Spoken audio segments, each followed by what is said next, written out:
ما شكينا للمخاليق من صكه وضيق، وما تربينا على بيع الأخوة والرفاق، وما انكسرنا لو عبرنا في البحر الغريق، لين ساير وقتنا والزمن خطوه وساق.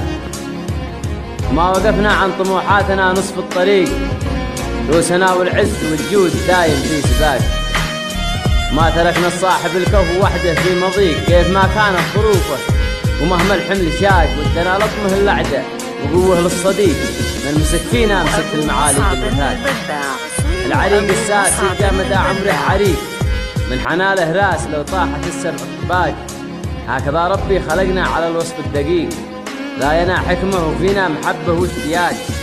العقول الراجحة هي مفاتيح الغليل، والقلوب الطيبة صابره للوقت ضاق، والعيون الثاقبة ذيك للكون العميق، تكتم العبره وفي جوفها دمعة فراق.